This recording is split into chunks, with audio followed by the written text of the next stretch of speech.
افریقہ کا ایک قافلہ، پنجاب کی فیملی، جب یہ صدام ملعون گیا تو امام کی زیارت کے لیے گئے۔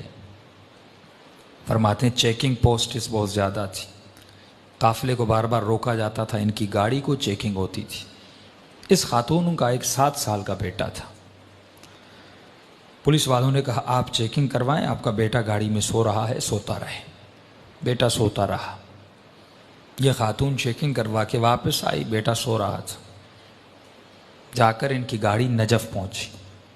کہتی جب بیٹے کو اٹھانا چاہا تو بیٹا اٹھ نہیں رہا تھا۔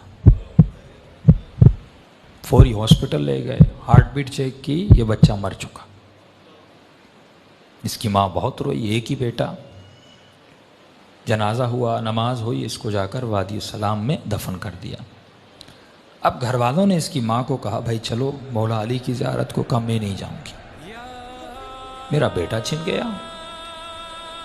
ہوتا ہے نا، کبھی زیارت پہ جائیں، جن کے بچے سخت ہو جاتے ہیں، مر جاتے ہیں، ناراض ہو جاتے ہیں اہل بیت سے، چھن لیا۔ قافلہ چلا کربلا، سارا قافلہ امام حسین کی زیارت کو گیا۔ اس خاتون نے کہا میں نہیں جاؤں گی، میرا بیٹا حسین نے چھین لیا، میں کیوں جاؤں؟ ایک ہی تو بیٹا تھا، میں زیارت کرنے کے لیے آئی تھی، مولا نے کچھ دیا نہیں، اوپر سے میری اولاد مجھ سے چھین لی، نہیں گئی۔ فرمایا آخری 2 دن بچے، لوگوں نے کہا بھائی عباس کی قبر پہ چلو، جا کر دعا مانگو، کیوں یہاں پہ رو رہی ہو؟ رو رو کے کہتی ہے نہیں، یہ باب الحوائج ہے، اگر میرے آقا ہے تو میرا بیٹا مجھے پلٹا دیں۔ ایک ہی بیٹا تھا عباس نے، وہ میرا بیٹا چھن گیا، اگر ہیں باب الحوائج مجھے میرا بیٹا واپس کرے۔ نہیں گئی۔ کہ آخری دن کچھ ہی گھنٹے بچے، ماں نے کہا بیٹی تھوڑی دیر کے لیے چلو، بے ادبی ہے، بے احترامی ہے، کربلا آئی ہو زیارت کے لیے، ایک بیٹا چھینا دوسرا دے دیں گے، انہی کی امانت تھی، انہوں نے لے لیا واپس۔ بیٹی کو زبردستی لے گئے۔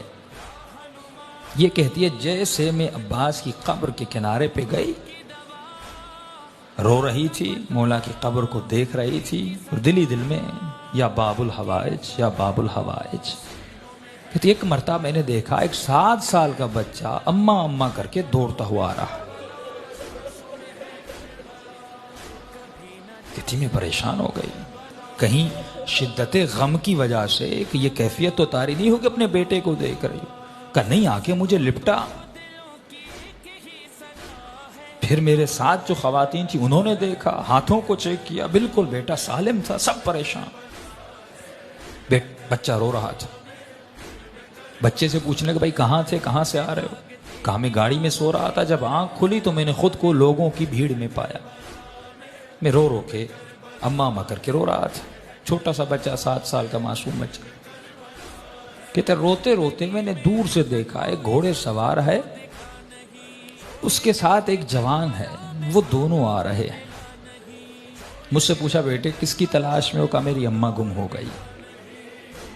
اس گھوڑے سوار نے مجھے کہا کہ بیٹے تو گھوڑے پہ سوار ہو جا۔ یہ بچہ کہتا ہے کہ میں نے اپنے بچپنے میں کہا کہ انکل مجھے ہاتھ دیں، میں گھوڑے پہ بیٹھ جاؤں۔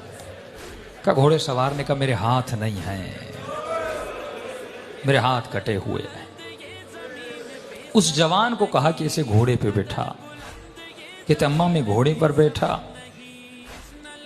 اس گھوڑے سوار کے ساتھ آیا، یہاں تک کہ زری تک آئے۔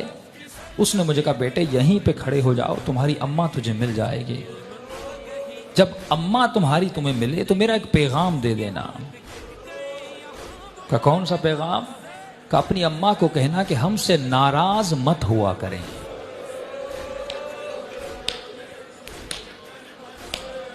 ہم تھوڑی تھوڑی باتوں کے لیے دنیا کی وجہ سے جب اہل بیت کا دل دکھاتے ہیں۔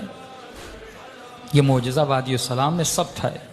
فرماتے پھر وادی السلام کے قبر کو کھودا، کفن تھا، سب کچھ تھا، لیکن لڑکا وہاں پہ موجود نہیں تھا۔